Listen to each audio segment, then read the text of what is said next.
Love a Mystery. A Carlton E. Morse audio novel featuring Jack, Doc, and Reggie, specialists in crime and adventure. Now following the northwest trail of a missing millionaire, a killer cougar, and the Phantom Castle.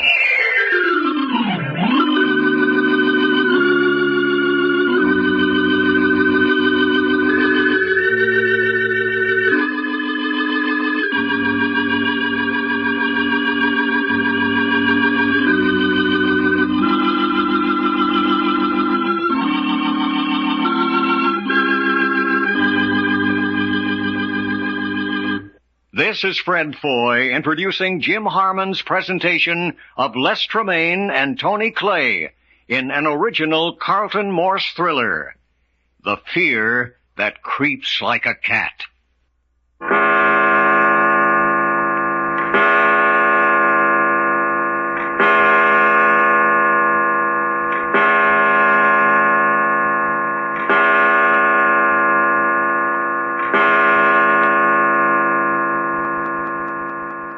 7 o'clock in the morning in the great old castle on a tiny unidentified island somewhere off the west coast of Canada. The time has come for Doc to face the fate that Richard Cooper and Dr. Thorne have prepared for him. The three comrades, Jack, Doc, and Reggie, made one daring attempt to fight their way out of the castle, but were overwhelmed by sheer force of numbers. All three of them were unconscious before the battle was over.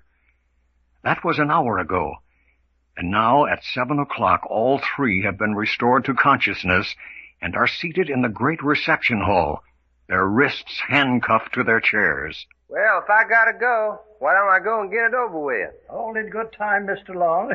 All in good time. Gonna take me out there and toss me to a mountain lion, huh? Oh, no. That isn't the idea at all. It ain't, huh? You mean me and one of them cougars ain't gonna fight it out among ourselves out there on the island? Ah, Dr. Thorne's coming with his instruments. Hey, what instruments? Oh, yes. Are you ready, Dr. Thorne? Yes, I believe, Mr. Cooper, I believe I am. I see you have Mr. Long stripped to the waist. Now, you looky here. What's going on here? What weight you got there? Just sit quietly, Mr. Long. How am I going to do anything else with my wrist handcuffed to my chair? Yes. Now, if you'll just take this thermometer into your mouth. Hey, I don't know whether I... Thank you. Just close your lips. Now then, Mr. Cooper, will you make notations? Oh, yes. Certainly, Dr. Thorne. Pulse normal? Normal, eh? Yes, respiration slightly over normal. Some slight sign of agitation, Dr. Thorne? Oh, yes. Reflexes greatly sharpened. Pupils of eyes slightly enlarged. Oh, reflexes sharpened, pupils enlarged. Now then, let's have that thermometer.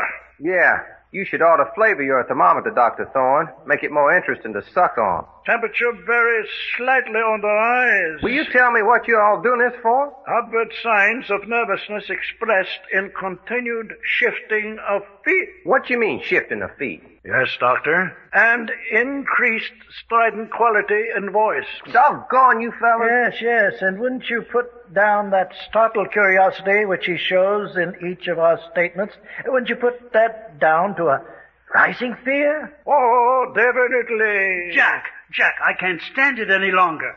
I tell you I can't. Sitting here like this and watching them make cold-blooded analysis of Doc. Will you cut it out, Reggie? You're certainly not helping Doc's morale any with your hysteria. What do I care? I'm afraid. Do you hear me? I'm afraid. Hey, Reggie, cut it out, will you? No, I won't. If you think I'm going to sit here and like it while those two inhumane jackals sniff about for living human flesh to destroy... Reggie! You crazy fool! Well, Mr. Cooper, it appears a fine case of hysteria has developed right under our noses. Yes. Interesting. Get away from me, do you hear? Now, my boy. I warn you, don't come near. I'll sink my teeth into the first one who comes within range. The fear of the trapped animal, courage of terror, desperation. Well, what else are we but trapped animals? Caged, examined, talked about to our faces as impersonally as though we didn't understand. Monsters, you monsters, do you understand? Mr. Cooper, This specimen is developing into a much more interesting case than the others. Hey, I resent that. Specimen? Interesting case.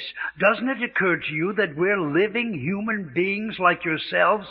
No, not like that. No, I'd rather die like this than be contaminated with the stain of blood on your hands. I think we should send Mr. York out this morning instead of Mr. Long. Now look what you went and done, Reggie. Send me out?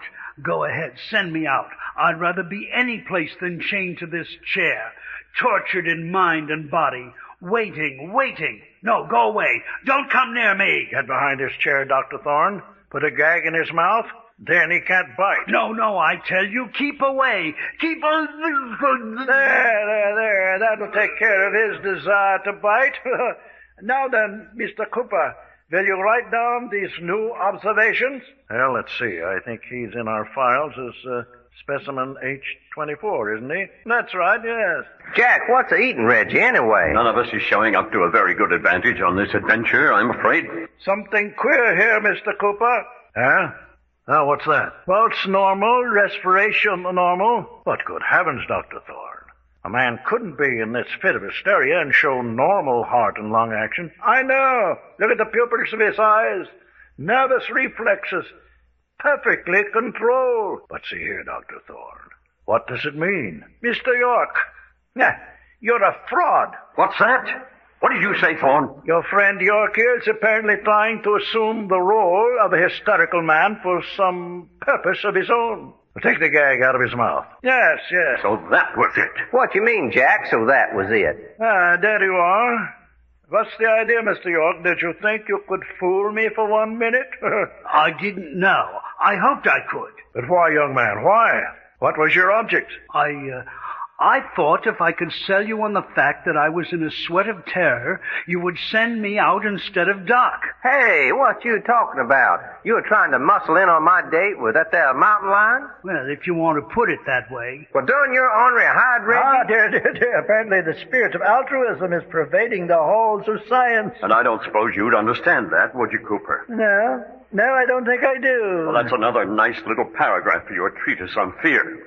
That in the ordinary human, the desire to come to the aid of a fellow being in distress is stronger than fear, even the fear of death. Mr. York's wasting our time. I think we have a complete record of data on Mr. Long. All right. I'm going out and face a mountain lion. What else?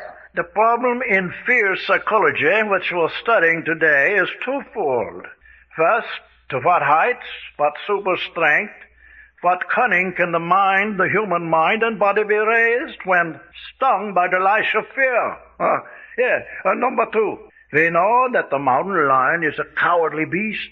We are interested in finding out whether hunger is a stronger force in a cowardly animal, or whether fear will dominate even the gnawing pangs of hunger. Well, an interesting experiment. Vital to our study. There's only one trouble with your experiment. Yes? What's that? Doc isn't afraid. I wonder. Cooper, perhaps this would be a good time to tell him the rest. Yes. Yes. We have a little surprise for you, Mr. Long. Yeah? Yes. We've decided at the last minute that you are not to go on this last adventure alone. I say, will you send me? No, that's not possible, Mr. York. You mean Jack? No, I'm speaking of Linda Joyce. Hey! Cooper, you don't mean that. Yes, I do, Mr. Packard. Linda Joyce. But the girl, you can't do that. She won't have a chance. It will give our heroic young friend here more incentive. A chance to stroll through the woods with a beautiful young woman. That ain't fair. That's taking advantage. Go ahead, send me out, but don't send her. Can't do it. You can't do it. Dr. Thorne, I'll go bring Linda in. Yes, I'll release Mr. Long from his chair. Yes, I'll be right back with her. Jack, ain't there something we can do to stop this? There's nothing, Mr. Long. Now then, when I release one wrist, lay it over on the other. One hand is still cuffed to the chair, and your ankles to the legs of the chair. Don't try to be heroic. Yeah, okay. There now. You dare strike me? Good work, Doc. Kind of staggered him, even if I was sitting down. Put your wrist over on the other one. We'll just leave both hands cupped to one. How about my ankle? I'm going to release them now. Well, anyway, I can stretch my legs. Beginning to get cramped. Hey, here they come. Oh, yes, my dear, yes. Come right along. Hello, Linda. Hey, fella, it ain't as bad as that. All right, Mr. Long. Up out of your chair. Yeah, looky, fella, we're gonna be all right. I'm not afraid. I just can't help crying. I just can't help it. All right, let's get started. Come along. Jack, Reggie, I can't go out like this. I'm not ready. Bringing in Linda like that throws me all out of stride. This ain't the way to do it.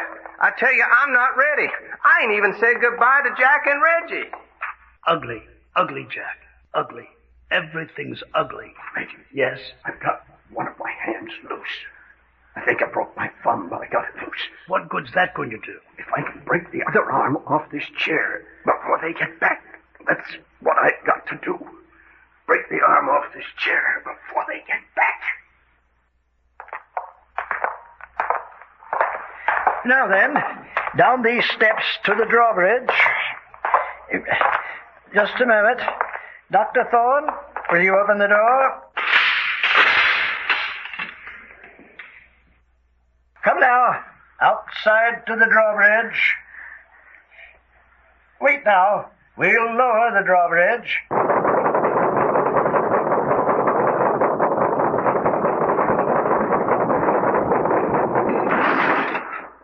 Right across now.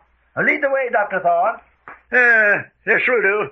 I'll release you first, Miss Joyce. Now you, Mr. Long. Keep your gun on him, Mr. Cooper.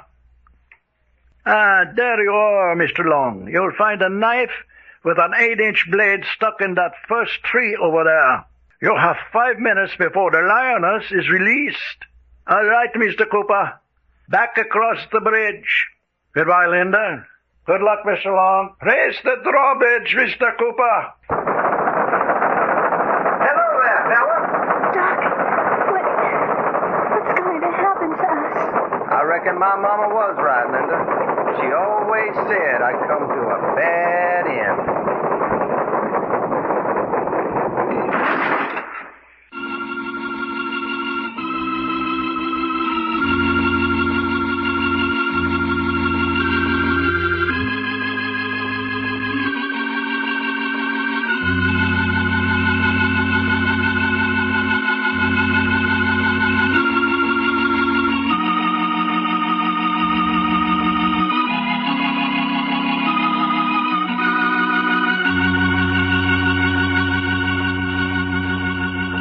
The adventures of Jack, Doc, and Reggie have come to you in I Love a Mystery.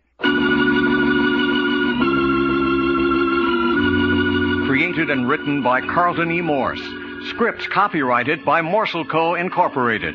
Produced and directed by story editor Jim Harmon. Featuring Les Tremaine as Jack Packard and Tony Clay as Doc Long. Consultants Frank Brzee and David Lloyd.